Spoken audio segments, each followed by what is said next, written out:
Right, so welcome back to day 8. Today we're going to go through... 8th of December. It is, I know. Yeah. We're getting close now. So we're going to go through today a little bit how to exercise your dog safely in winter. Do you think it's going to snow? Never snows, does it?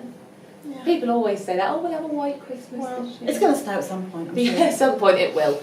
So, walking in the winter, the biggest hazards you're going to find are cold, ice, hopefully, or not hopefully, depending on how you feel about it, some snow, as well as it getting darker a lot earlier as well. So one of the biggest things you want to look at first is how to keep you and your dog warm. So you want to look at the length and frequency of walks. If you have got a young dog or an older dog or a dog with illness that maybe can't be out in the cold too long, then take them for more shorter walks during the day. So get them outside, but maybe instead of doing a 40-minute walk, do a couple of 20-minute walks or a few 15 minutes, something to just break up that cold for them. That will all depend on the age, breed. If you've got something like a Husky or a German Shepherd, something like that, they're going to do absolutely fine out in the cold weather.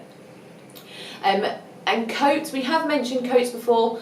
Yes, dogs are not dollies, but no, coats do have a practical use. I use a coat for my dog. He is a Jack Russell, who I've worked very hard to make sure is not overweight, so he doesn't have a lot of padding on him, bless him. So when it does get cold, he always has a coat on, so there's absolutely nothing wrong with that. And if it does, if there's snow on the ground, it starts to get icy and it gets wet, absolutely get them a waterproof as well. There's lots of great coats about. I've got a Cavachon, and so he's got quite woolly arms. I've got one of these all-in-one rain suits. Well, he's got a rain suit, and also he's got like a fleecy thing, because you know snow clumps, and it's awful. Yes. It's awful to get off. So yeah, it just covers the legs.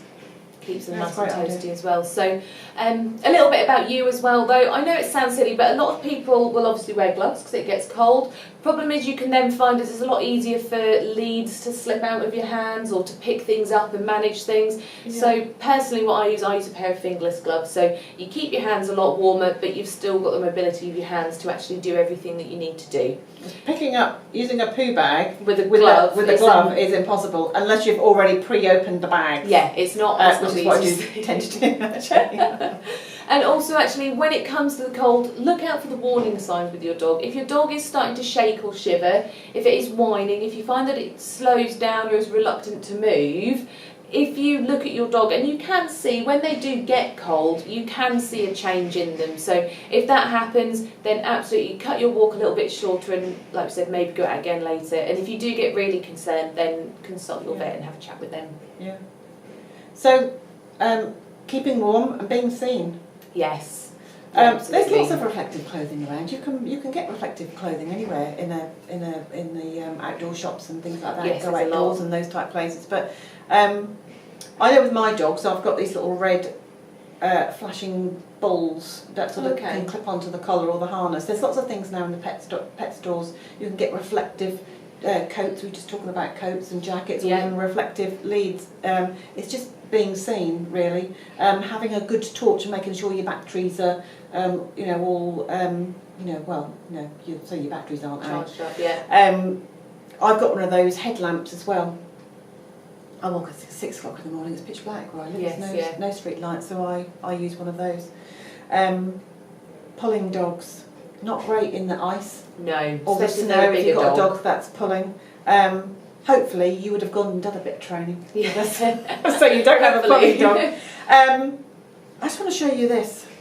This is great. We sell this here. It's a figure of 8 lead. So you've got the end of it there. So this bit clips onto your dog's neck collar. This bit here, as you can see, it's a figure of 8. It just goes over the nose. This bit goes around the back of your dog's head. It's an all-in-one. It's a head collar and a lead all-in-one. You've got a little adjuster slider here, so you just slide it up or down, so it will adjust to fit your dog's head. Yeah. Big or small. They're brilliant. Dog can't pull with this at all. Because you know that when you're controlling the head, you're controlling the rest of the body. So because dogs use their body, their neck and their chest to pull, so actually anything around your dog's neck or its chest is going to make it pull harder. And I know we see these used quite a lot with bigger dogs. I know they're very popular with Labradors. How small a dog can you use them on though?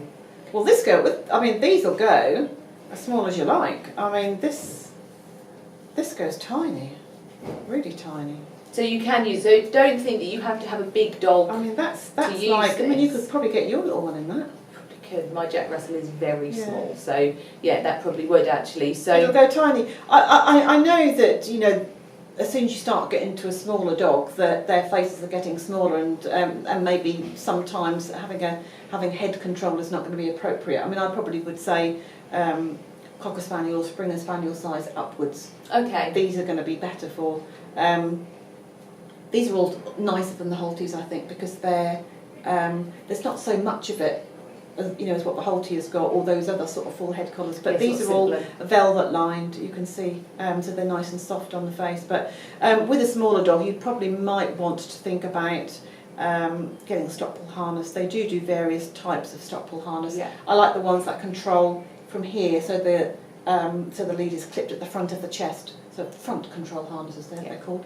But you can get them in local pet stores. You can buy them online. I know Pets at Home do a stop pull harness, which is a bit like a figure of 8 design, really. yes, But it's if you get the right equipment, you can take at least 90% of the pull out of the dog without even going into a training class or doing any kind of method. And again, you need to get this sorted before the ice and the snow comes. Yeah, you want to start doing it now. If your dog pulls, you want to start training them to stop pulling now. Yeah, and if you feel like you need a session with us, then just phone and book. You can book one-to-one training sessions or puppy classes or adult training with your local companion care vets. Yeah. So what if you get to the point where it's just too horrible outside, or Just stay in. yeah, or if you have got an older dog who isn't going to be suitable outside, or a dog that's unwell, or a young dog, but just because you can't go for a walk doesn't mean that you can't walk, you can't exercise them. There are alternative things. So indoor games, space permitting, you can do things like fetch. You don't always have to have a huge amount of space to do fetch. You can do it in a small area. As well as things like hide and seek. If your dog knows stay, it is great fun if you get them to stay, go and hide somewhere and call them. Yeah.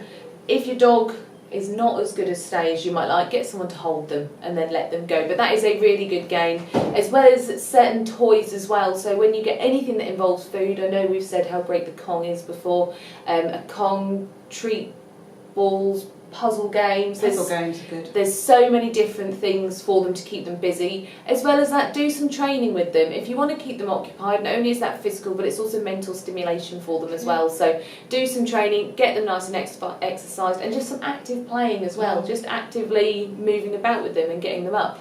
Well, they say that 5 minutes of clicker training actually is the equivalent to half-hour walk. Oh really? Yeah. Well, there you go then. So do clicker training with them at home, and that will help tire them out. If you feel as though you can't go for a walk, do some kind of play date.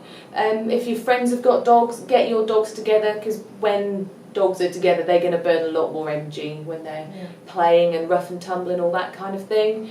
And if it's not suitable for a walk, try a dog-friendly outing. If you've got a cafe near you, or there's lots of those happening over Christmas, Boxing Day walks and Christmas things, fairs, get-togethers and things like that. and also certain shops, obviously Pets at Home, some other stores as well.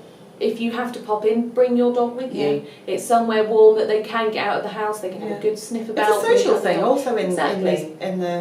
Pets at Home. Yeah, definitely. So just because you can't go for your standard walk doesn't mean there aren't other ways that you can find to exercise your dog. Fabulous. All right, lovely. So Thanks we for will listening. see you tomorrow. See you tomorrow.